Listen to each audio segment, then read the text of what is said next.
Welcome, welcome, welcome everybody to another episode of The Blackout. I am your host with the most, all the way from the East Coast. And as always, folks, I am in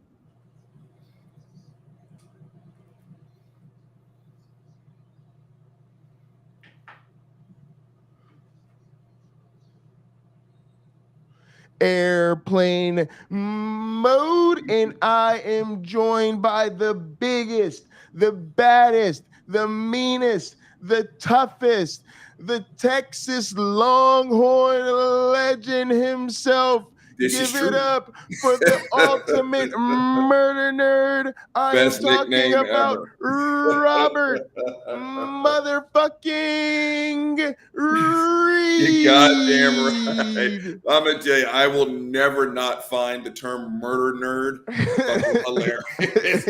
I love it. I love it. Oh man, and you have on the absolute perfect T-shirt. Yeah. It's probably backwards. So tell people what that says. All right.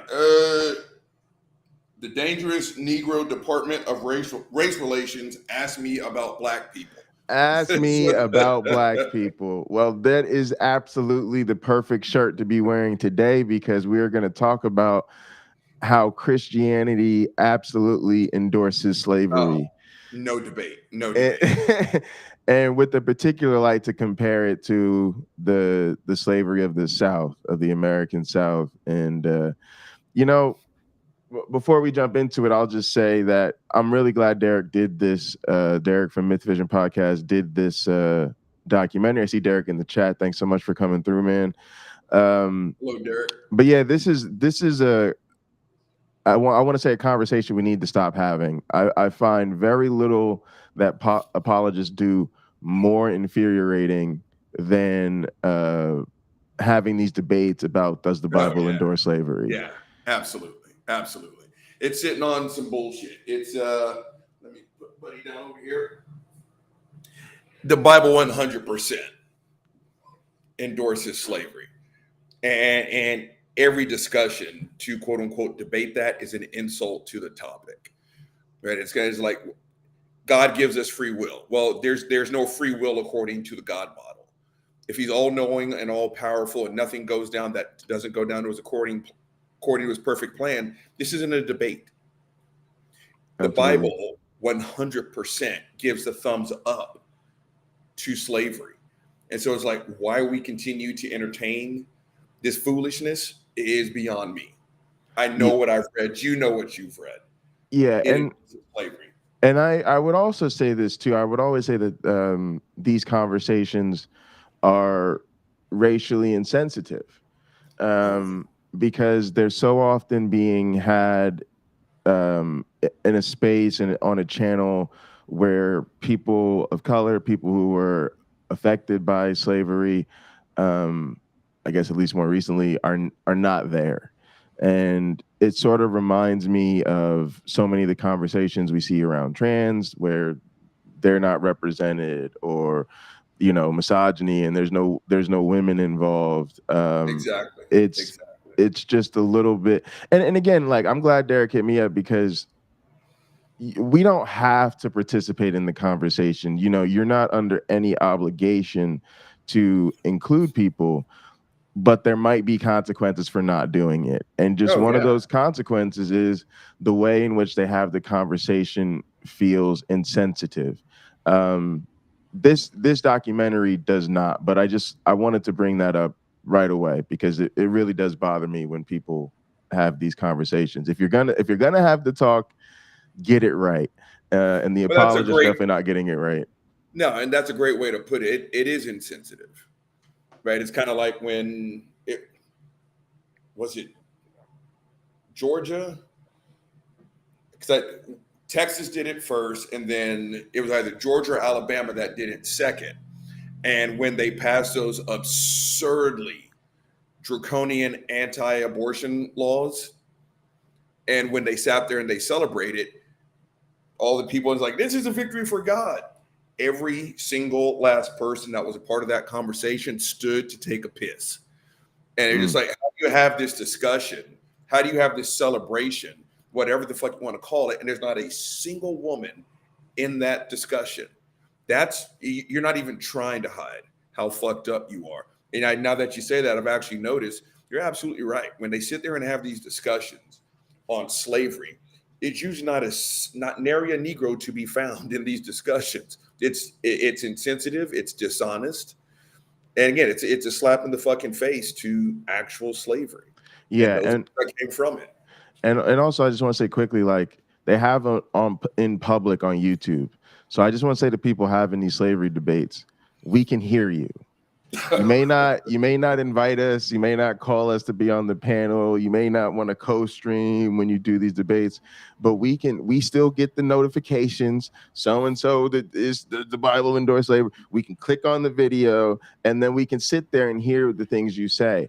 And for me, the reason it's so insensitive is because you're overlooking, and this is something for people to think about, not just the sort of similarities between biblical slavery and antebellum slavery, however you want to call it, but the fact that the biblical endorsement of slavery was utilized in the antebellum South. So not only is it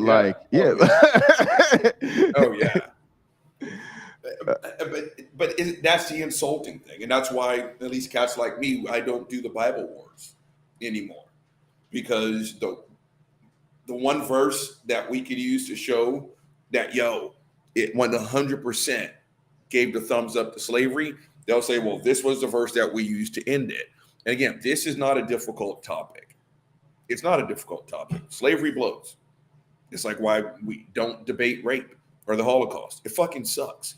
And there's nothing in the Bible, not in the Old Testament nor Bible 2.0, that where God says, you know what? That whole slavery thing, yeah, we fucked that all the way up. No one owns anybody. You just don't fucking do it. You cannot find that verse in the Bible. Yeah, absolutely. It's just, it's a ridiculous topic. And then what it seems to me is that slavery in America, I hate to say this, but was biblical slavery, right? That's what they seem to be doing. They're like, oh no, this is just an extension of, see what was going on in this book? Yeah, this is what's going on right now. So they saw a direct through line. And when people act like then there's something wrong with us for calling it out, that's craziness. But all right, this is it's quite a piece, so we'll jump into it. We'll break it up if we have to, but let's go ahead and roll the tape. All right, first thing we do, we got to transform. Autobots transform. Blow up Shuey. Got to roll out, then we got to blow up Shuey. Got to blow up Shuey. Let's do it. All right. Oh, by the way, just gang, just hang on to your seats. Derek, this is a 4K documentary. Derek has really gone above and beyond, but the production value, the cuts, the cinematic quality, the dramatization of things. I mean, this is some real serious work. Thank you so much. Because, gang, I'm gonna just tell you, people who put this much work into their stuff, a lot of times they play it close to the vest. They don't want anybody to react to it. They don't want anybody to respond to it, and that's fine. You could feel that way. It's your intellectual property. But I'm really glad that Derek is happy to have the community react to this. Yeah, for sure. Space for these thoughts, and it's a long Look way at that.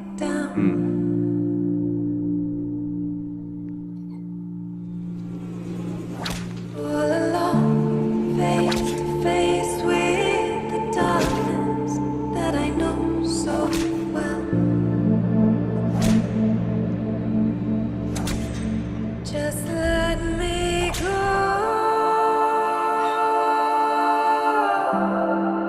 when the lights are gone. In the ancient world, gods granted kings the right to rule and to administer justice in the land. In the 3rd millennium BCE, King Ur-Nami left behind a list of laws that he created under divine authority. Later, the famous King Hammurabi of Babylon set up a similar but much larger set of laws, where he is depicted as receiving the right to rule from the sun god Shamash. Throughout the millennia, kings were bestowed with the authority to judge their people with fairness and equity, and they committed these judgments and laws to writing for us to view today. Similarly, in the Hebrew Bible, we see lists of laws that have been passed down to us from generation to generation. In the books of Exodus, Leviticus, and Deuteronomy, we see collections that contain regulations concerning everything from murder to theft to returning a wandering animal. Perhaps surprisingly, included in all of these lists, from both inside and outside the Bible, are laws that endorse the practice of slavery. One human owning another human as property. Real quick, Uncle Bob, you got something to drink over there? I do. I was just getting ready to tell you. Got some craft beer. Let's go. Go ahead. My man. Just cheers. So you know, cheers. If y'all catch me looking down, it's because these images, they kick me in my face. I'm listening to every word. So if I'm not looking at the screen all the time, you know, whipping a man is the chains. I'm listening to every word. I won't be able to look at the entire thing. So yeah, no, and this stuff is really difficult to swallow, and I appreciate the graphic visuals because totally. they allow people to see as close to as we can to the reality. But yeah, for those of us that are not in denial of it, it's certainly understandable but that it'll put you off your lunch. This is why I can't debate these topics. This is not a casual conversation, at least not for me. Right? I've heard the stories of what it is my direct family has had to endure. And that's why it pisses me the fuck off when you got the Turks and people like that. You know, well, if there is no God, what was wrong with, you know, what they did? It's like, I cannot say go fuck yourself with enough passion to get across how much I fucking hate your guts when you do that. And again, like I said, you'll never do it to any of my ladies. But again, I taught 20 girls yesterday self-defense. And Thor forbid one of those little girls has had something happen in her past and some fucking apologist or so. Like, well, I mean, if there is no God, what was wrong with, you know, him doing what he did to you? It's like, is that really how addicted you are to being the last person standing? And to sit here and look at those images and the first thing that comes out of your puke hole is, well, if there is no God, what was wrong with it? That is disrespecting not just history, but some of our direct lineage. So I won't be able to watch it all. But this is sitting on some bull. The other thing that's important to mention here is that it comes in the laws. You know, it would be one thing if there was a particularly rotten slave owner in the Bible who happened to be writing a letter to a friend, and he says, "Oh, you know what? Maybe we shouldn't kill our slaves when we beat them. Maybe if a slave dies when you beat him, you do something about it. But if he recovers in 2 or 3 days, that's okay." And you know, it's presented in the Bible with the law, right? It's a really good important point that Derek is making here. Like it's part of the code of how you're supposed. So it's not even just, it didn't even slip in there incidentally. It's part of the instruction manual. Absolutely. Yeah. And just like we think it's pretty messed up to sleep with animals, you know, at minimum they can't consent. And think about how many times the Bible goes on a rant about that. Well, was it happening? Must have been if the Bible felt the need to address it that many times. But notice how we can get clear prohibitions for these things. Amongst the others, thou shalt not steal, thou shalt not kill, thou shalt not, craft a graven image, thou shalt not wear mixed fabrics. But never, ever do we get a thou shalt not own another human being. Not even close. And that's the fucked up part. It's not even close to a discussion. They never clear it up. They never say, yeah, like you said, they never once say, don't do that. And again, and how hard is it to simply say, don't do that? Absolutely. Yeah. While you might not be shocked to learn that people in the ancient world thought it was okay to own people as property, it may have caught you off guard that the Bible contained laws endorsing the practice of slavery. The presence of laws relating to slavery in the Bible is often quite jarring to those who hold these texts as being handed down by the Most High God. I mean, how could a text, either divinely inspired by God or forming the foundation for a religion that has persisted for over 2,000 years, contain laws that endorse the appropriate practice of slavery? What was slavery like as described in the Hebrew Bible? Were there really laws that endorsed owning other people as property? If so, how did these laws compare to those from other ancient cultures in the region? If there was genuine slavery in the laws of the Old Testament, what about the New Testament? Did the New Testament condemn the social institution of slavery? Finally, how does all of this compare to the horrific and dehumanizing slavery that took place in the antebellum South? Were the laws in the Old Testament in any way similar to the laws that were in place in America at the time?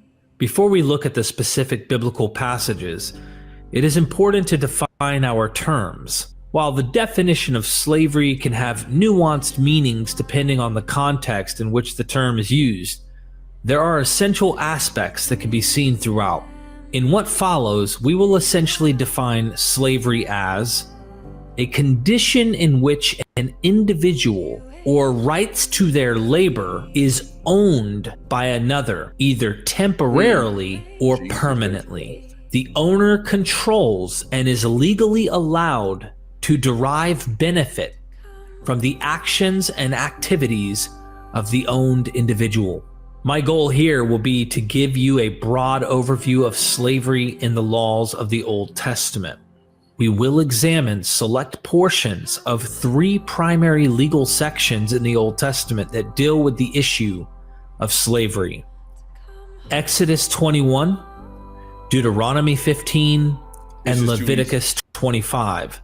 This is too Following some limited... He said it's too easy? Yeah, this is too easy. Again, apologists and people who try to make excuses, this isn't splitting hairs. You're just lying.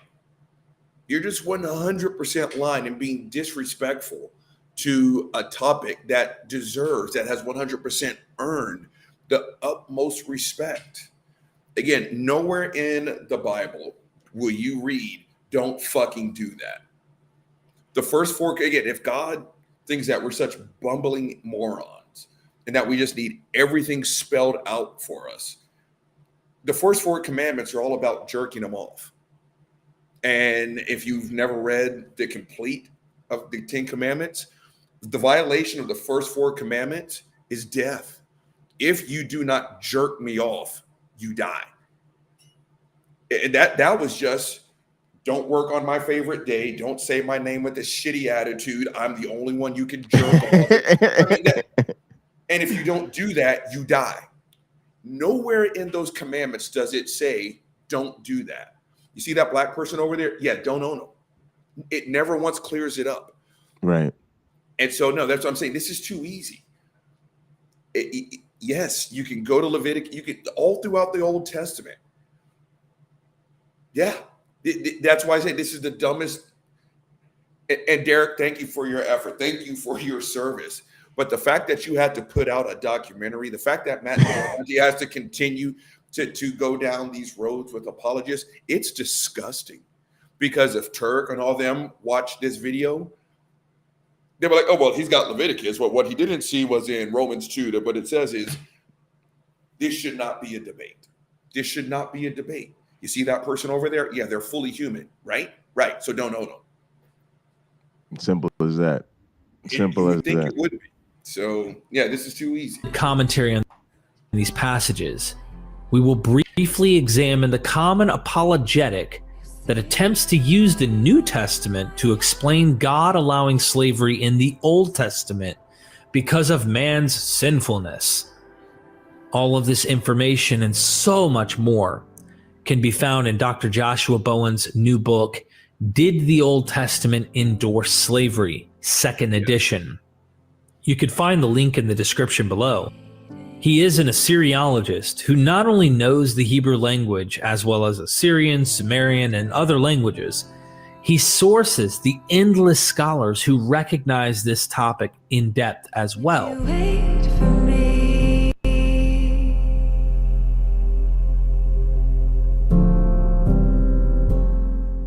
Exodus 21.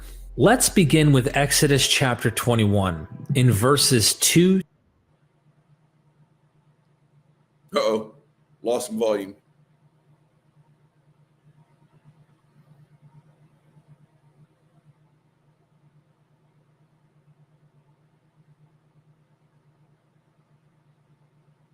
Is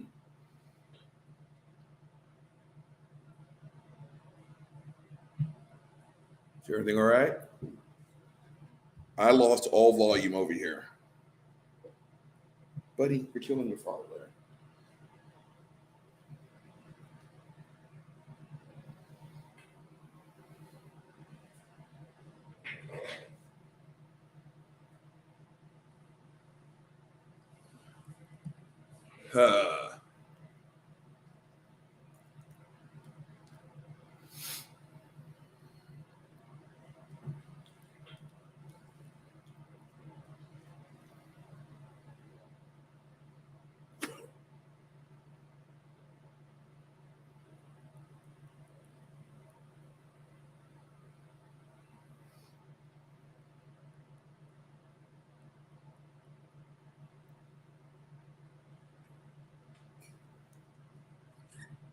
Oh, okay. Got to restart. Walk it off.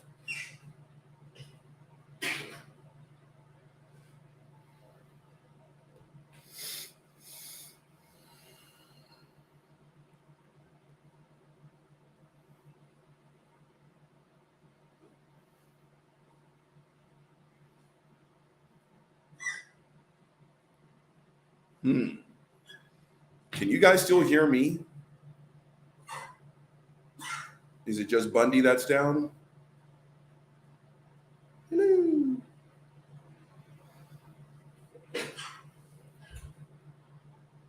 Ah, okay. I'm still good. I'm still up and running. Okay. Well, no. Actually, I never got the letter. Sorry about that. And I am going to keep on fucking this shit all the way up because this is a personal topic as far as I'm concerned. Again, how addicted to being right must you be to take a topic as sensitive as slavery and wipe your booty hole with it, to turn it into a debate topic? Again, if your God is that powerful, he could simply stop the practice, but he chose not to. Even if their God is real, holy shit, he's not worthy of respect, much less worship. And the fact that we have to have documentaries to show how fucked up slavery is sad to a cat like me. I've told you all in my show, my grandfather was murdered by the Ku Klux Klan because he had the audacity to give lynched black people, lynched Southerners, a proper burial. He took my father with him when my father was truly a child. His balls hadn't even dropped yet. And he was murdered for that. And if you can take that moment from the Reed family and turn it into a debate topic, fuck you. Again, what is wrong with you? Right? Again, the Bible is violently clear on what the fuck is that? on its stance on slavery, right? You could literally trick a slave into being your personal property quite literally forever. When there are guidelines set out, again, not to end the practice of slavery, but how badly can you beat your slave? I mean, I've never done it, but you know how hard you have to hit someone in the back of the skull to make their eyeball fall out? Pretty fucking hard. That's a lot of force. And the Bible tells you right up into that point, you're still good to go. If you can make clear that you can beat your slave as long as their eyeball doesn't fall out, you can make clear don't own other people. This just is not a difficult stance to take. But we're also talking about the same group of fuckfaces. Because I'm starting to think about like the past interlockings I've had with apologists. And one of the first ones, if not the first one, that just really went into the dumpster really fast was with Joseph Abraham. And in order to justify his stance on rape, his response was, well, what if she drinks too much? I was like, I can't believe that shit just left your mouth. And he never once took it back, which, by the way, that fucker, he threatened to sue me. He threatened to sue me because apparently me and Peter made him feel bad. And I was like, dude, bring it the fuck on. What are you going to sue me for? Because you're a fucking asshole who literally said, if a woman drinks too much, she deserves to be raped. But again, this speaks to how addicting being quote unquote right is, where you can take, again, Daniel, I could do this for fucking days. Daniel, if there is no God, then the Holocaust was just your subjective opinion. I was like, that's an ugly fucking tweet. Again, how disgusting are you guys? How low in the dirt are you guys willing to go to be the last person standing in a debate? Who am I talking about? The Holocaust, that was Daniel from Twitter, Darwin to Jesus. And the rape comment was made by Joseph Abraham. Yeah, I think it's all a problem, and it comes out of this need to defend the Bible, to say that everything in the Bible is true, and also that since it's God's holy word, everything in the Bible is moral, when they know it's not. They absolutely know it's not.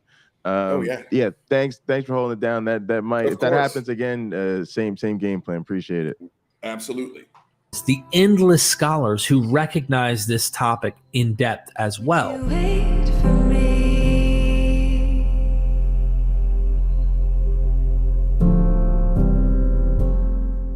Exodus 21. Let's begin with Exodus chapter 21. In verses 2 through 6, we read, If you buy a Hebrew slave, 6 years he will serve, and in the seventh he will go out free, without payment. If he comes in alone, he will go out alone. If he is the husband of a wife, then his wife will go out with him. If his master gives him a wife, and she bears him sons or daughters, the woman and her children belong to the master, but he will go out alone. But if the slave in fact says, I love my master and my wife and my children, I will not go out free, then his master will bring him to God, even to the door or the doorpost, and his master will pierce his ear with an awl, and he will serve him forever. An Israelite buys a fellow Israelite, likely due to impoverishment, and the law sets the limit of debt service to 6 years. What are the rules that govern this debt slave service? The male debt slave is to serve for 6 years and be released free of debt in the 7th. Thus, the principal, any interest, and or additional charges would be satisfied by the 6 years of service. This is the basic rule concerning the male Hebrew slave. However, there are other circumstances to be considered in this transaction. If he comes in alone, he will go out alone. If he is the husband of a wife, then his wife will go out with him. Exodus 21:3. This seems fairly straightforward. If the debt slave is purchased as a single man, he is to be released, a single man. If he was enslaved as a married man, both he and his wife go free upon his release in the 7th year. So far, so good. However, the situation is complicated in verse 4. If his master gives him a wife and she bears him sons or daughters, the woman and her children belong to the master, but he will go out alone. The text has set. Again, not complicated. Not complicated. Yeah, let me shorten this up. I'm getting ready to fuck you in the worst possible way. That's not complicated. If I buy you, and if I give you a wife, you fuck her, she has a kid, they belong to me. What you gonna do? Right? And I've heard apologists use this kind of as a trump card. It's not a trump card. These aren't difficult topics to talk about if you have an actual fucking soul. Absolutely. And again, I can't believe I used to be a Christian. I just really can't. Because I'm sure 11, 12 years ago, I would have sounded the exact same way. And I'm fucking black. These are not complicated discussions. Just like rape and the Holocaust are not difficult things to talk about. When you are not sitting here trying to win a debate, when you're not sitting here trying to use word games, right? These are really easy things to talk about, right? Again, I want my little girls, the ones that I taught yesterday, I want them to go the entirety of their college careers, because they're all high school graduates now. I want them to go to college and have a grand old time and not have to worry about being groped, raped, sexually assaulted, any of that crap. And if I had the kind of power that apparently the Christian God does, I would be just like this right here. Bam. All those girls and every girl on every college campus, you are going to go the entirety of your college career and the rest of your life without being raped. It's just that simple. It really is. There's no, well, if the guy is left-handed and he's pinky dominant and he's facing east by southwest and the sun is, there's no loopholes. There's no nothing. I want those little girls not to be raped. How hard is that? Right? If he comes to you alone, he can beat it. He can scram. He can skedaddle. If he's married, but if you give him a, and again, there's a direct through line to, the slavery our ancestors faced, right? Which also treated their wives and children as the property of the master they belong to, right? And it's insane to me. And like you said, I can't believe I used to be a Christian. To me, it goes right back even to the passages about genocide, where the God is basically like, kill everything, but you can keep the young girls to yourselves. I wonder what they were going to do with them.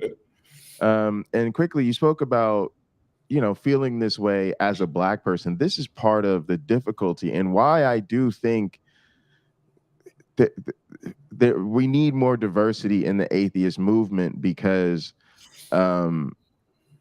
it hits differently in different cultures. And this is one of those things where this is talked about in a way where people don't seem to realize, and we touched on it last week, Black people are still treated like Christianity is the default. So as obvious as it is to us sitting here as former Christian non-believers, the message is not getting through to the average Black person in America. And I don't know what that would take or what kind of cognitive dissonance is going on there, but it's crazy to me that so many Black people are Christians. I don't understand. Well, and like I said, it's our default. I've been told, and maybe you have as well, but it's common down here to where when you tell someone that you are an atheist, I've been told this to my face, like, but you're Black. I'm like, who told you this? And like, yeah. But again, it just walks hand in hand. And some way, somehow, we are seen as more severely Christian than our white counterparts. And when you stand up and you say, I'm a Black person does not believe in God, people are like clutching their pearls. It's like, do you know the history? Do you know how most of us were introduced to that bullshit? Right. It wasn't just, here's a pamphlet. Hey, what do you think? And for those of us that have a strong link to slavery, like myself, I mean, oh God, I mean, holy shit. That book was literally used to keep us subjugated. So, I mean, yeah, it's a perverted relationship. Yeah, I would want both sides of those coins to be more public. I would want more Black people to be aware that this is your slaver's religion. This is the religion that was forced on your ancestors during their capture. I mean, literally, the books say, not the religious book, but the popular books at the time was, look, you got to make these Black people Christian because it'll make them better slaves. It'll make them more compliant, easier to deal with. And then on the flip side, I wish that part of what, was part of the conversation on the Caucasian side of things was, hey, this book was used to oppress Black people. This book was used to justify, slavery in the South. And, for that to give people pause to allowing it to continue to be so socially acceptable. Big time. Yeah, this one's going to hurt. Fourth, the general principle that a Hebrew slave can only be made to service for 6 years in order to pay off his debt. Now we are dealing with a different scenario that can occur within the general principle. If he is single when he comes in, he goes out single. But what if he comes into the slave owner's household married? In that case, he will go out married. In other words, as you came in, that's how you go out. This would also apply, therefore, to Hebrew slave who is given a wife by his master during his term of service. Because she was the property of the master, the law required that she remain his property along with any children that she would produce. In other words, although the male debt slave has a set term of service, the female slave and her children are chattel slaves that remain the property of their owner when he goes out. When he goes out without them. This stipulation in the law explains what follows in Exodus 21, 5-6. But if the slave in fact says, I love my master and my wife and my children, I will not go out free, then his master will bring him to God, even to the door or the doorpost, and his master will pierce his ear with an awl, and he will serve him forever. The male debt slave is left with two options. First, he can exercise his right to release in the 7th year and go on his way. However, he would do so alone. His second option would be to remain with his wife and children, continuing to serve as a slave in the master's home. Jesus. Because his wife and children are the property of the master, not subject to release after the set term of service. Remaining with his family is contingent upon him dedicated himself to lifetime service to the master. If the male debt slave decides to remain with his master, wife, and children, he swears an oath of lifelong servitude and is marked with the rest of his family. Pause the tape. I'm sitting here thinking about all the interactions I've had with Christians on this topic. And the first one that comes to mind is that one of the pastors that used to talk to me. And I remember you get to a point to where you catch them making these answers up as they go. And it's like listening to a kid lie. And it's like, dude, is this really the best your God can do?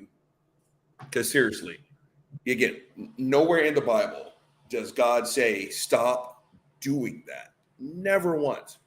And I remember Kenny fixed his fucking mouth to say, something along the lines of, well, God knew there was going to be slavery, so he set the rules down. It's like, what a weak ass God you have. He knew humans were going to dehumanize other humans. And so again, he made very clear, if you don't jerk me off, you are fucked. And there's no coming back from it. He was able to make that very clear. But what he couldn't make clear was stop doing that. And so again, just more excuses on top of bad excuses. Again, Derek, thank you. Thank you so much. And I hope this video reaches a Christian and it makes them pause. But you know what? That's the one thing I was. Yeah. Well, no, this is pissing me the fuck off that this stuff has. Derek, you know what this is like? Again, do not use your hair dryer in the shower. If you read that, you're like, holy shit, I just really learned something. You're probably marked for deletion anyway. You're really fucking right. But the Christian God had to write down everything, because apparently we are just so fucking stupid that we don't know not to own people. He never once put down in his little magic book, don't do it. And now we have to have debates. Now we have to have documentaries made. Again, this is the easiest topic to discuss. And again, Derek, I'm going to keep thanking you, man. Thank you for making this film. But the sad part is this film has to be made. Absolutely. I was just going to say it is encouraging. Derek has built an amazing audience. And so Christians will definitely see this. They have, and I'm sure his thing has been blown up. And I just want to say also, I appreciate it because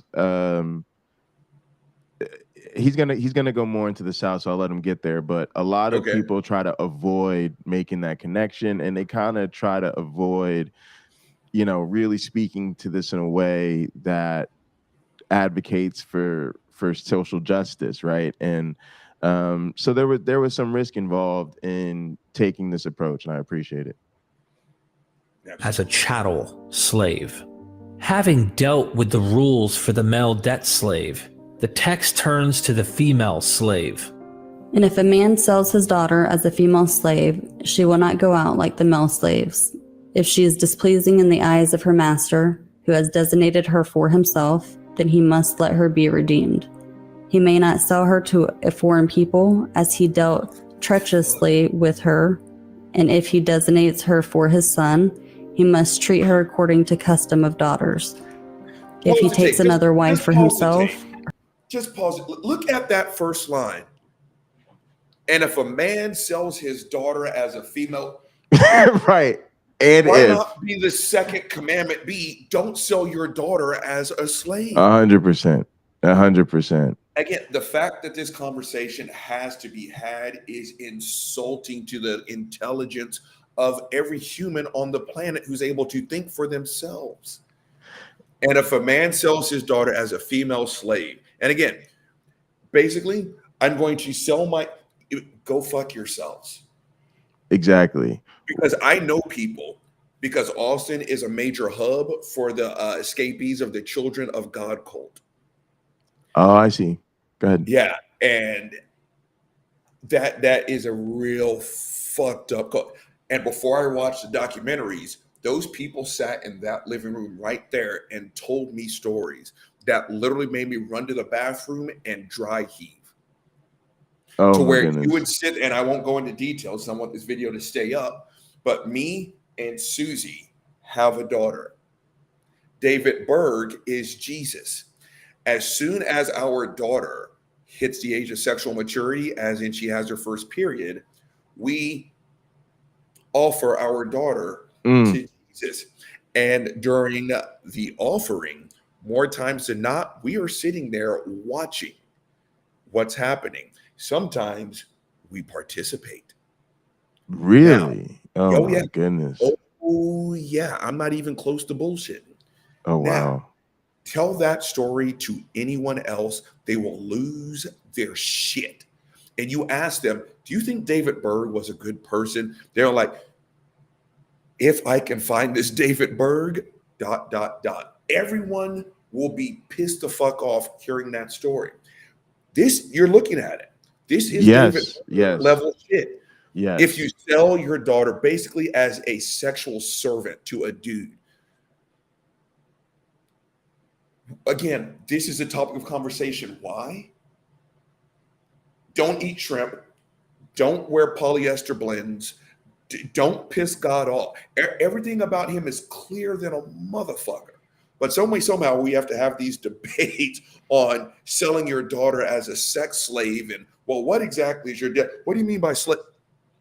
It's like the morality thing where this is the most immoral shit imaginable. And anytime I hear Christian, I'm like, are you sure you want to talk about moralities and standards? And I used to joke, you do have an objective standard for morality, but it's a fucking floor, not a ceiling, right? Like it's all you have to do is not be Yahweh is how to be a moral human being. Pretty much. That wraps up the whole thing. Don't be like God. All right, here we go. Her food, her clothing, and her marital rights he cannot diminish. And if these 3 things he does not do for her, then she will go out free without payment of money. Exodus 21, 7 through 11.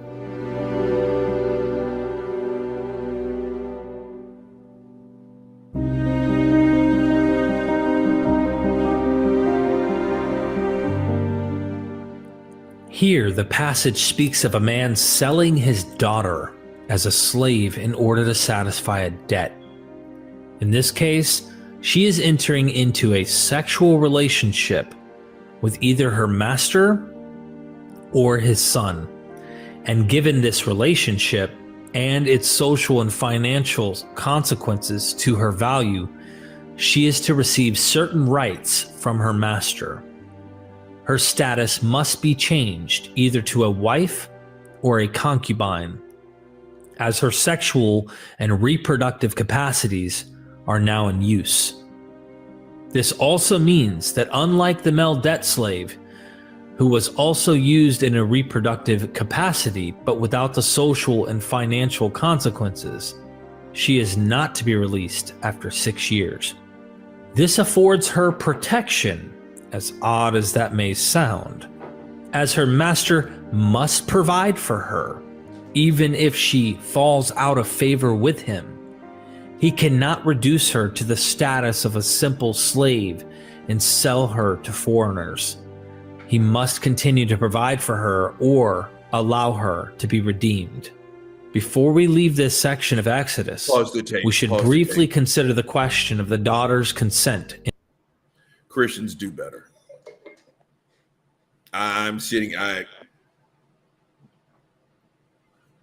One of those little girls yesterday I've got a relationship with. And if someone farted near this child and did not say excuse me fast enough, I'd whip his ass. I'd absolutely whip his ass. And I'm really sitting here trying not to cry because I'm seeing those little girls. They're little girls. They're little fucking girls.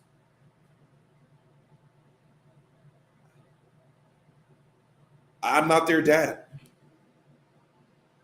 And all this bullshit talk about selling her and, her reproductive. You're talking to her like she's a fucking Nissan, a Ford F-150. And Christians, this absolutely, is the God that you worship? This is your standard of morality? Well, if there is no God, right? Go fuck yourself. I'm sitting here and I'm thinking about all those, and again, that's all I saw.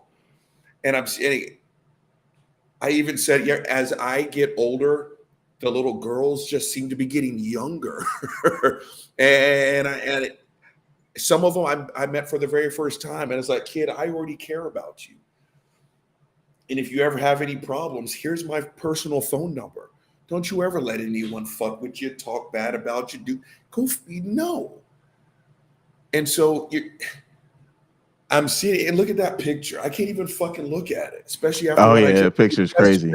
Yeah, and it's just like, Christian, this is what you argue for, but yet we're the fucked up ones as atheists.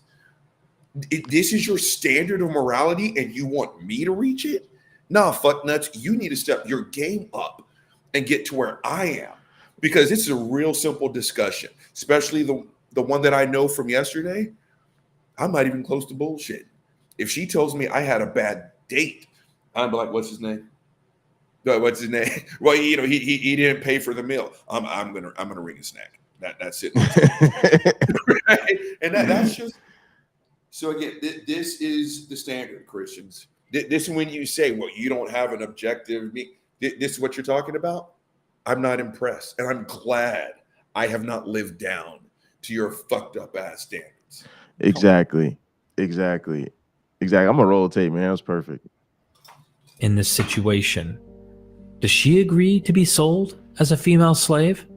I make a more detailed argument elsewhere, but the text clearly is not concerned with her opinion on the matter.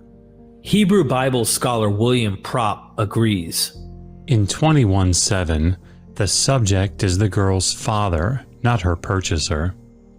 In contrast, the paraphrase in Deuteronomy 15:12, when your Hebrew brother or sister sells him or herself, empathizes more with the slave, and in fact contains more liberal provisions. Exodus stresses rather the woman's passivity, subject to the authority first of her father and then of her purchaser. Perhaps no other passage is more frequently discussed in slavery debates than Exodus 21:20-21. And if man beats his male or female slave with a wooden rod so that they die immediately, he will surely be punished. However, if he survives a day or two, he will not be punished because he is his property. It is unsurprising that these two verses carry so much significance in the discussion. The text describes a scenario. And just please notice, it's not how if he dies. It's just as long as he doesn't die right away. Yeah. Holy crap. In which either a male or female slave is beaten with a wooden rod, which sounds justifiably horrific to us. One might expect that this was the purpose of the law. Don't beat your male or female slave with a wooden rod. Of course, we know that this was not the law's intent. The question is, how should we understand the purpose of this regulation? While it might seem as though the law is giving a slaveholder a type of manual on how to legally beat their slave within an inch of their lives, I don't think that this interpretation correctly understands the passage in its context. It is absolutely true that masters beat their slaves, and this passage indicates that. If a master beats their slave and they survive a day or two, that there is no punishment that will come to the master, as the slave is their property. However, this law is intended to provide the slave with some level of protection from physical abuse and murder. We see in the Proverbs that by words alone a slave cannot be corrected, since he will understand but not respond. A man who pampers his slave from youth, in the end he will be insolent. Proverbs 29:19-21. beating one's slave in the ancient Near East and in the Old Testament was certainly endorsed, as it was with beating one's child. What we see in Exodus 20, verses 20-21, therefore, is a law regulating the beating of one's slave.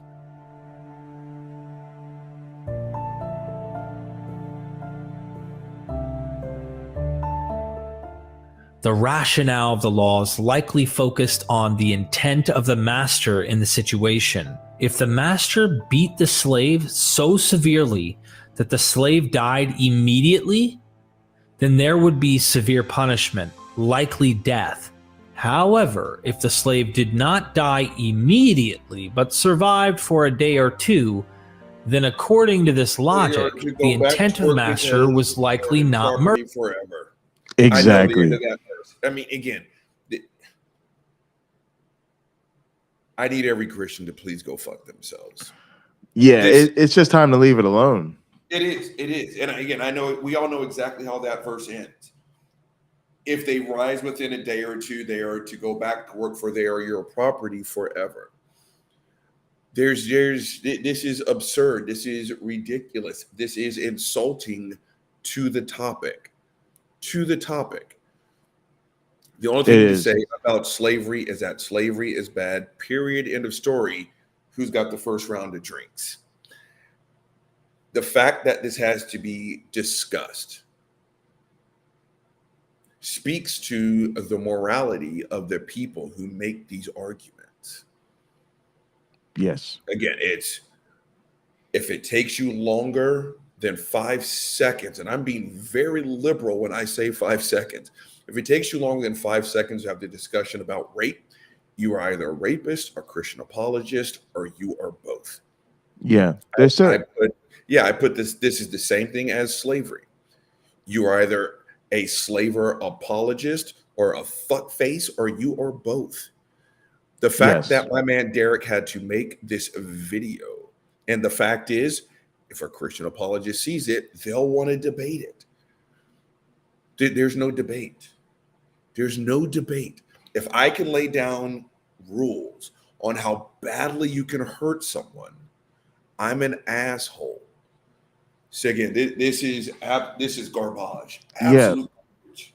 There's certain things too that I feel are single issue deconversion things. Like, in other words, all you need to know is this one thing, and you should no longer be a Christian. My favorite example is the fact that it's homophobic and anti-queer. And again, all you need is that passage for a man to lie with man as they do with women is an abomination. Surely they both do, and you should just be like, I'm not a Christian anymore. That's clearly the most homophobic shit I've ever read in my life. You know, even something as much as the way it talks to women and the man should be the head over your life. Like, no, I'm sorry. Like, you don't know, grandma ran the family, then mom ran the family. What the fuck is this book talking about? This is some bullshit. And this is another one of those things. I mean, it has the handbook on slavery. It's giving you the AOK and the regulations, and that should let you know right there that this is not a group you want to be a part of anymore. Absolutely. And the fucked up thing is, like, when I see a gay Christian, again, to each their own, but I'm like, why? It's not a debate. The book absolutely says we're going to throw rocks at you until you are no longer converting oxygen to carbon dioxide. It is clear. And just like when I see, and I can't stand on any mountaintop because I was once a Christian, but why a black person in America, especially the South, wants to sign up for this stuff? I'm like, I will quote noted historian and philosopher Chris Rock. If you are black and a Christian in America, you have a very short memory. Again, it's like, why do we sign up for this stuff? This was used. This was more powerful than any set of chains put around our necks.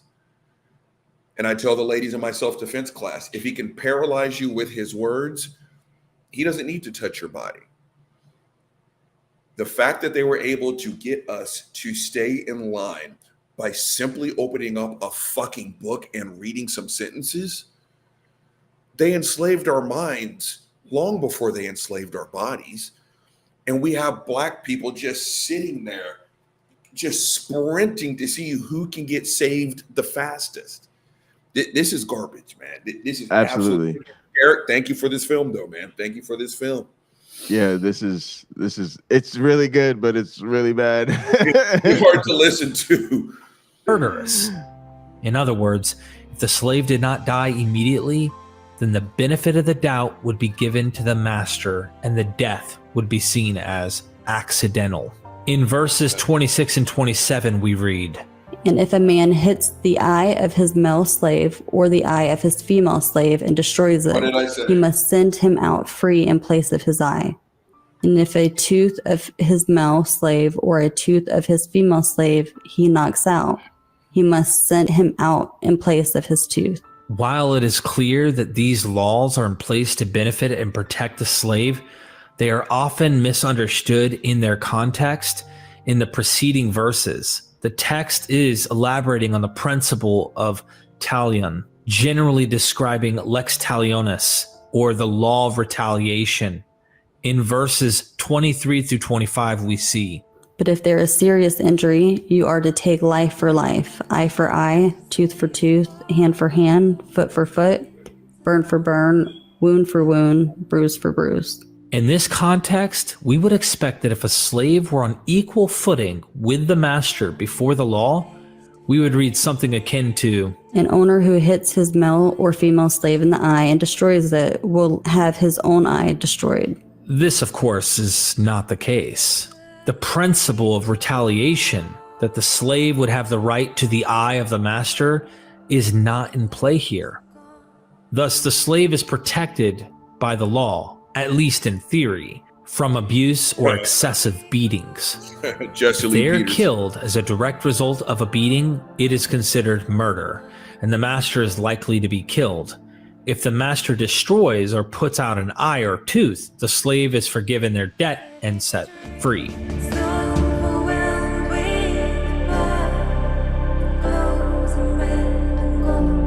But getting fucked up was the only way to get out. 15. While we won't read through all the laws concerning slaves in Deuteronomy 15, we see many similarities between this passage and what we saw in Exodus 21. The text speaks of Hebrew slaves who serve for 6 years and are released in the 7th. The slave is also able to voluntarily serve for life, and a similar ritual is performed on that occasion. There are, however, differences between these passages. The laws in Deuteronomy pertain not only to the Hebrew man, but also to the Hebrew woman. In this passage, the woman is also to be released or is allowed to remain a slave for life. More significantly is the command for the master to provide a substantial amount of goods to the newly freed slave. The overall tone of the passage is one of encouraging the master not to hold back from his slave. As God has supernaturally blessed and provided for his people, he will continue to do so if they keep his covenant. In like manner, the master should also give generously to the slave. This concept of supernatural provision for obedience is seen prominently in Deuteronomy 28 and will be a central theme in the next chapter that we will analyze in the infamous Leviticus 25. This is so sad. Pause the tape. Just pause the tape. This is just sad. And I'm sitting here and I'm thinking, all the loopholes again, like if you don't beat them bad enough. And I'm just thinking if there was a Christian here, they would be the first to celebrate. Like, see how good God is? You said don't beat them until they die. Yes, absolutely. Again, it's like, call it whatever you want, Christians. But at the end of the day, you can stick a dozen roses up your booty hole. It doesn't make your rectum a vase. This is still fucked up. This is still terrible. This is still horrible. And the fact that we have to debate this, the fact that we have to discuss this, the fact that people can ignore all the bad, which it's all bad, and then hear that one little snippet. Well, it says you can beat them right up until they die. God is a good guy. Again, how hard is it to simply say, don't fucking do that? Exactly. God is very clear. You are to jerk me off in this life and the next. And if you don't do that, it's very clear what's going to happen to you. Again, his ego is so big that he makes clear that if you don't give him a two-handed, extra lubed hand job for trillions of nonstop years, he's going to hurt you. It's very clear. But slavery, the dehumanization, the subjugation of another person was like, oh, we're going to cut that verse with the razor and see right there. Okay, right there is where his eyes falls out. You're all kinds of fucked up. But right there. Oh, my God is a good God. As long as his eye doesn't fall. How hard of is a discussion to have? This is absolutely awful.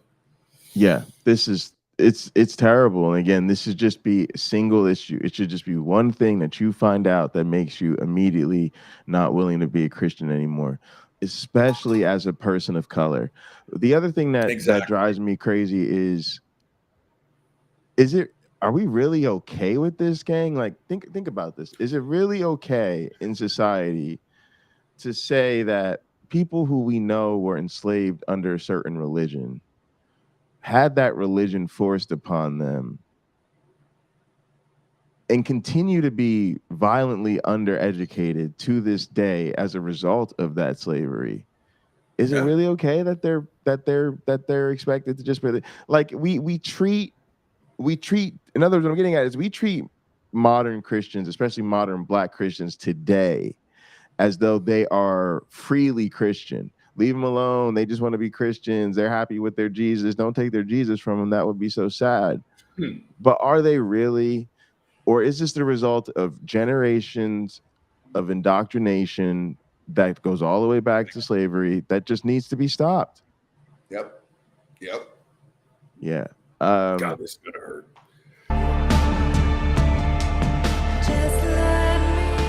Leviticus 25 is likely familiar to most atheists and apologists who debate the issue of slavery, though probably to a very limited degree.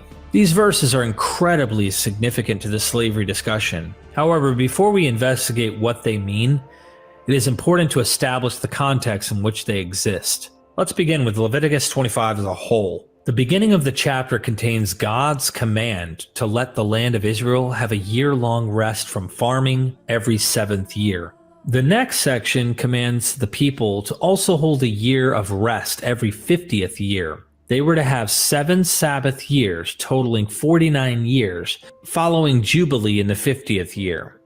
During this year of the Jubilee, people were to be returned to their land and debts were to be canceled. This applied to the Israelites. Following verses 18 to 22, which describe God's supranational provision if they would obey his commands, we come to the critical section of the chapter for our purposes, laws concerning Israelites that become poor. There are 3 scenarios that are discussed in these verses with respect to an Israelite. In the first, because Israelites owned property in the land of Israel, if they fell into poverty, selling a portion of their land was a viable option. The law required, however, that the land would eventually return to its original owner, either by a near relative redeeming it for them or during the year of Jubilee. In the second scenario, it appears that the Israelite has already sold his property and still cannot make ends meet. Should this occur, the poor Israelite was to be cared for by their fellow Israelites. Crystal, I actually love that. Our floor is their ceiling. This walks hand in hand when I say we're not having 100%. The same conversation. This is why we will never make any real progress on this topic. Crystal, you nailed it. Our floor is their ceiling. They're happy than a motherfucker to sit here and have these stupid ass debates. And they are happy, like Durbin, when he sits there and tells a woman to her face, again, well, the rape may have been uncomfortable. I mean, you may not have liked it, but if there's no God, what's wrong with someone raping you? And when she's like, this is all kinds of fucked up. And he's like, yeah, but I just completely refuted atheism. Because that's what's important to him. That's what's important to him.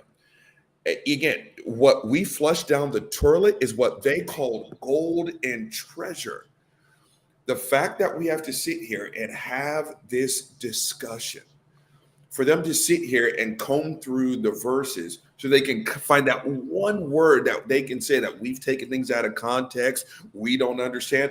It's not that we don't understand. We just don't agree on what's right.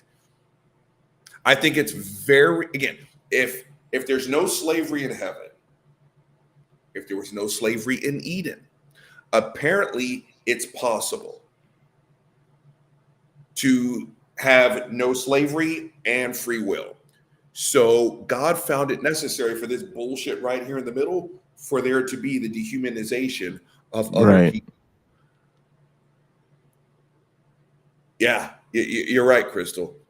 Our floor is their ceiling, and we will never walk further with these suckers attached to us because what we want to flush is what they call golden treasure. This is horrible. This is there's a church full of black people across the street from me when we start this show. I mean, they're like literally directly across the street, and it's the same thing. Nice people, but there's no way that they have really dealt with these type of issues. There's no way they've really asked these questions and come to the hard answers that we've had to come to. And it's weird because it's right there in the book. It just shows you how many of them are not reading it. Absolutely not. They're not touching the book. Absolutely. All right, here we go. To loan them what they needed at no interest. They were to fear and obey God by supporting their poor brother, with the result that God would supernaturally provide for them because of their obedience. In the third scenario, The Israelite actually reaches the stage where he must sell himself into debt slavery. However, they are not to be treated as slaves. In contrast to Exodus 21 and Deuteronomy 15, where it was perfectly legitimate to keep an Israelite as a slave, this is no longer allowed in Leviticus 25. If Israelites can no longer purchase fellow Israelites as slaves, a natural question arises in this context. Gotcha. Where should they get slaves? We get our answer in the verses that follow. Your male and female slaves are to come from the nations around you. From them you may buy slaves. You may also buy some of the temporary residents living among you and members of their clan born in your country, and they will become your property. You can bequeath them to your children as inherited property and can make them slaves for life, but you must not rule over your fellow Israelites ruthlessly.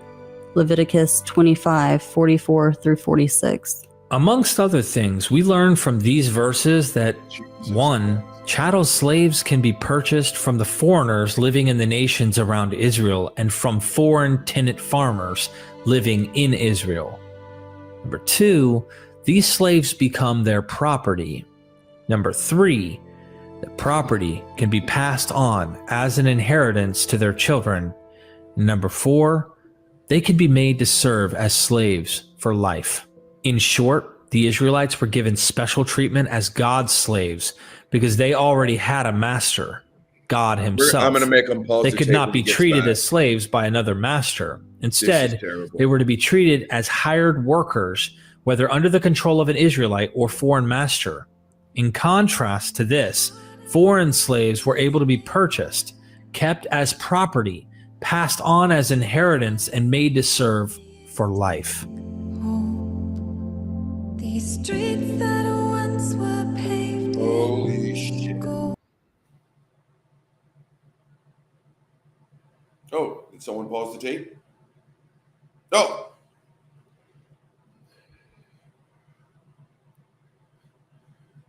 But rewind that. Go ahead, Uncle Bobby. I was listening. Yeah, rewind that a couple minutes. All right, here we go. Let me see if I can find that verse there a little bit. Chattel slaves can be purchased from the foreigners. You must not rule over your fellow Israelites. Pause it. Your male and female slaves are to come. You may also buy. Right there. Okay. You can bequeath them to your children. Okay. I train a real estate attorney, and I don't know how this person found it, but there was kind of a last will and testament that this person found and showed it to me. And me and this person, we've had discussions on this topic. But again, this was not, gang, this was not from 1589 or something like that. This person showed me a last will and testament, and it was, this kid gets X amount of acres and this many slaves. This person gets, the horse and carriage and this many slaves. Again, if you are writing a last will and testament that can be found by a real estate attorney, it wasn't really all that long ago. And this person was like, holy shit, Robert, I can't believe it. Was like, believe it. Believe it. This is the shit that I've been saying since I started working up in this bitch. And that right there, and you wonder where they get it from. Bequeath them to your children as inherited property, and you can make them slaves for life. Again, where is it in the Bible where it says, don't do slavery? Don't do slavery. But you know what we do find in the Bible? Provisions for it. The thumbs up for it. Details on exactly how to do it. And yet, this is why people like me don't debate. I'm not going to sit here and split hairs with some fucking apologist who can find a reason in one sense on why I'm wrong about what it is I am feeling. Exactly. I'm a descendant of a fucking slave. My grandfather was treated like a slave. The people who murdered him didn't do a day in prison. And I'm going to sit here and watch this bullshit and then go talk to some fuckface sit here and tell me how I've taken something out of context? I don't think so. Again, this is insulting. Absolutely. This topic is insulting. It just is. It's ruthlessly. All right, let's try to We we'll go back. himself. In contrast to this, foreign slaves were able to be purchased in the Testament. While theological interpretations are not the focus of my investigation into the Hebrew Bible, I have found that addressing certain arguments made by apologists can open up the dialogue in a meaningful way. In light of this, I would like to address an interpretation that, while certainly not new, has resurfaced with some frequency. This apologetic argument admits that the Old Testament endorsed slavery. However, it argues that this was God's way of slowly developing the morality of humanity, beginning with his chosen people. In other words, God allowed slavery in the Old Testament, but was all the while slowly working to reveal to humanity that it was immoral in the Bible as a whole. There are a few pieces of evidence that are cited in this regard. First, and certainly foremost, is okay. I want to get this one in because here in a little bit I got to go and work on my house. No worries, no worries. You guys allow me the latitude to say what it is I'm getting ready to say, because you guys know how important this topic is to me. This is like saying the rapist was a little bit less of an asshole because at least he used a condom. No, you're still a fucking rapist and you are a sack of shit. To sit here and say that this was God's way, to slowly introduce morality, and I don't want to hear those excuses.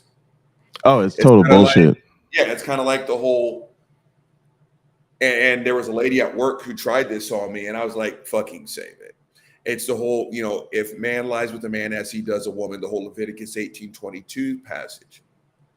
Well, now the latest excuse is, well, that's not the proper translation.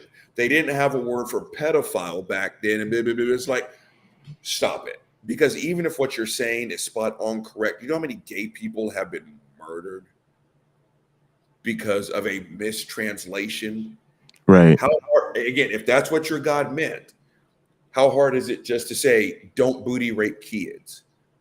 But instead, he wrote a passage in a book that read exactly like when a man has sex with another man, but he meant don't rape kids.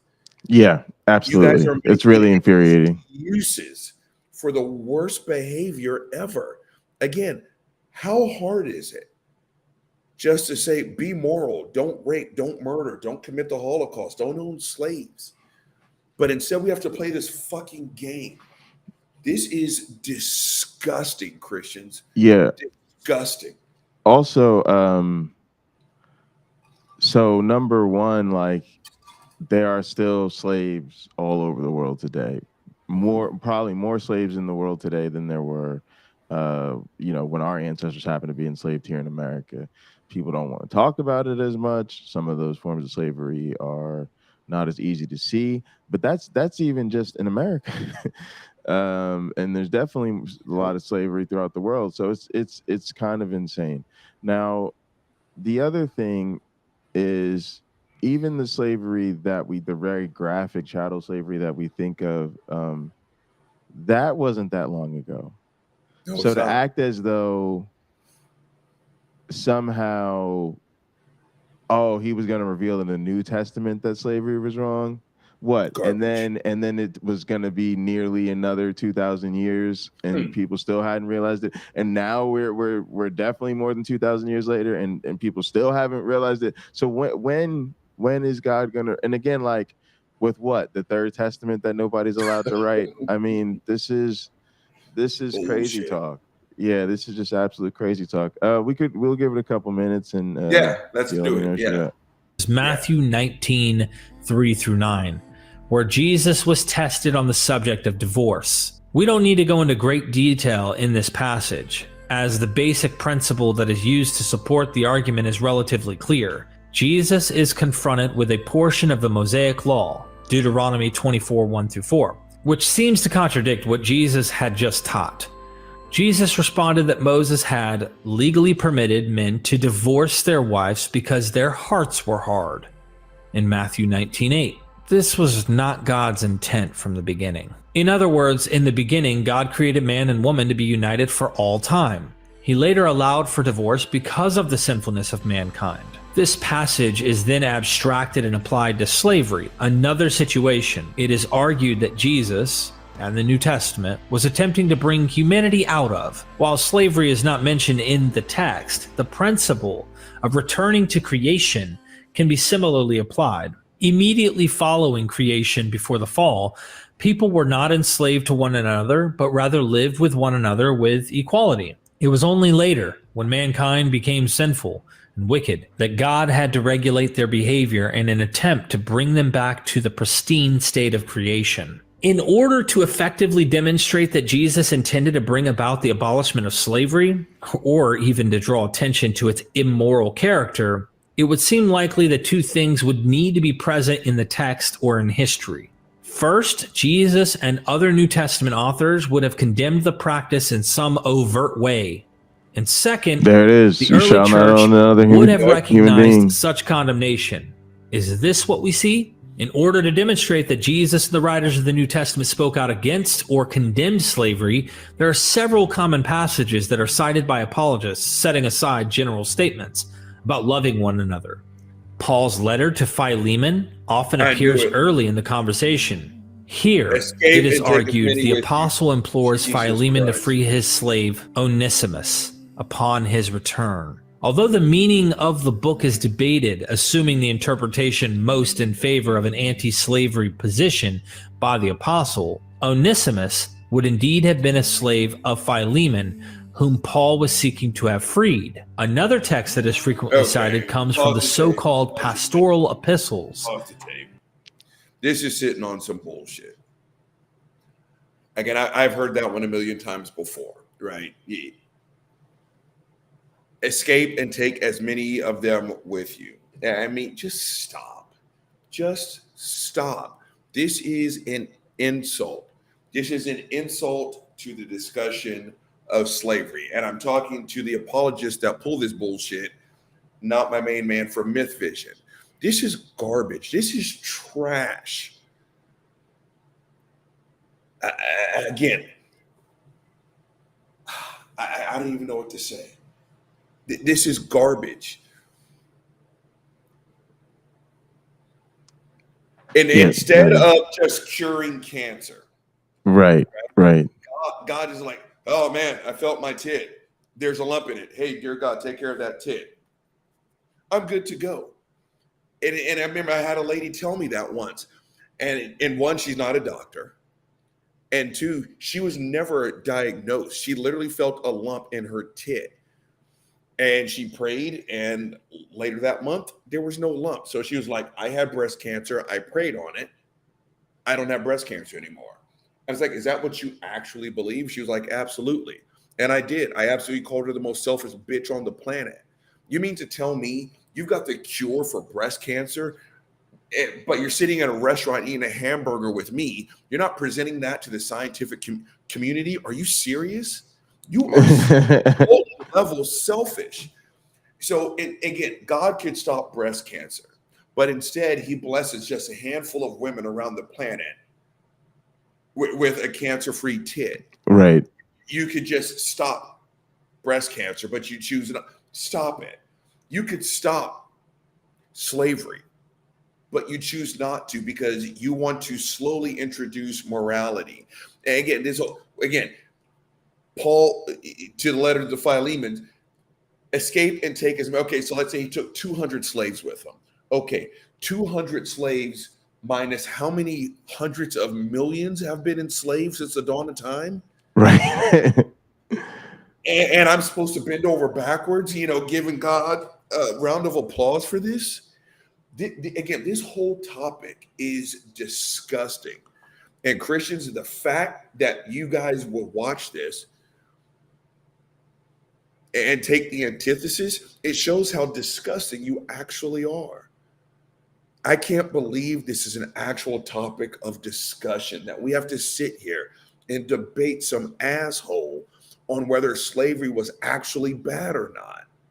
Absolutely. I got And nothing it's for that. and it's again the difference between when God gives it as a law, as part of the commands, as part of the ordinances to be followed, rather than, oh, this one person really didn't want this one guy to be enslaved, so he complained about it, and that's what we get. Yeah. It's the letter versus the actual biblical laws. In 1 Timothy 1:9 through 10, the writer is speaking on the purpose of the law, listing those for whom it was made.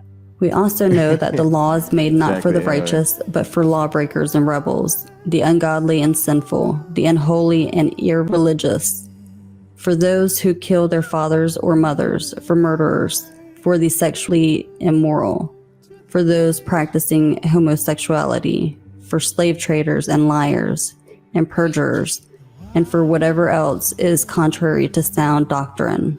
In verse 10, the inclusion of slave traders in a list of immoral practices is used to support the New Testament's anti-slavery position. The next verse that is cited in this regard is Galatians 3:28, where Paul writes, There is neither Jew nor Gentile, neither slave nor free, nor is there male and female, for you are all one in Christ Jesus. Okay. New Paul. Testament scholar Hans Dieter Betz All right. summarized. Okay, and I got to go after this. Yeah, no worries, I was no worries. just sitting on some bullshit. So again, this is their thing. This is their out. Right. Again, no matter how poor you are, no matter how rich you are, no matter free you are, no matter enslaved you, no matter what happens here, the actual gift is what happens after you die. It's like what they say to gay people, right? For those that have chosen to deny who and what it is they actually are. Okay, so what's 60, 70, maybe 80 years of pure unadulterated misery? You can never hold hands with someone that you love. You can't even think about having sex with that dude or that woman. But I mean, what a trade-off. You're miserable as fuck now, but when you go to heaven, that's where the party begins. And so this bullshit, like neither Jew nor Gentile, no matter, as long as you suck Jesus' nutsack, you're going to be good to go. And that's disgusting. Because again, it's not like it hasn't been, that Christians haven't proven. Christians, this is a lie. Yeah, This absolutely. Absolutely. When Absolutely. you are brain dead, your monkey ass is dead. We're all going to go back to that state that we were before your dad fucked your mom. I don't know how to tell you guys this, but you're just going to go to sleep and not wake up. And so to sit here in that last verse, no matter whether you're white, as long as you believe in Jesus,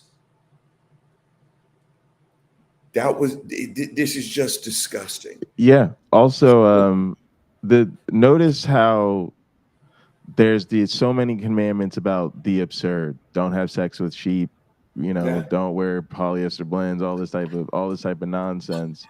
So God was apparently just perfectly okay trying to make laws against those. And then even this idea that you have to gradually introduce the morality. I always laugh at this too, because again, God had time to say things like, thou shalt not steal, thou shalt not kill, thou shalt not covet thy neighbor's wife. How good has humanity done with those things?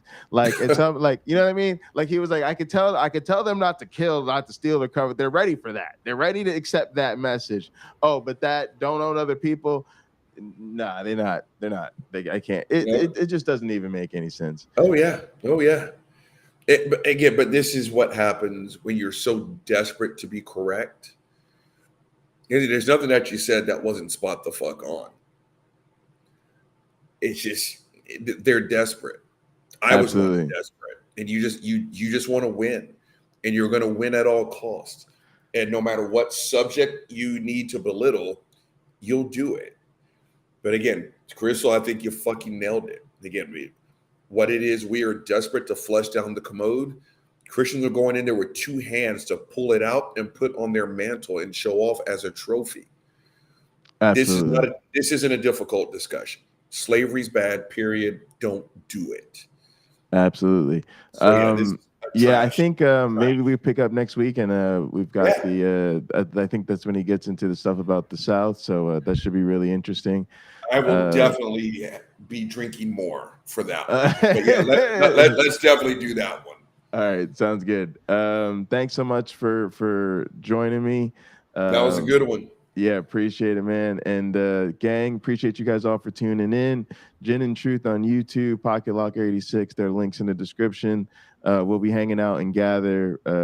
Also, there's a link in the description for that. We'll be hanging out there until hot program at 3:30 with my one black friend. So we'll see you all later. Thanks so much for tuning in. Said I'm gone. Go ahead, Uncle Bobby. Sign us out of here. All right. The medium guy and the big guy have held you long enough. We're signing the fuck off. The black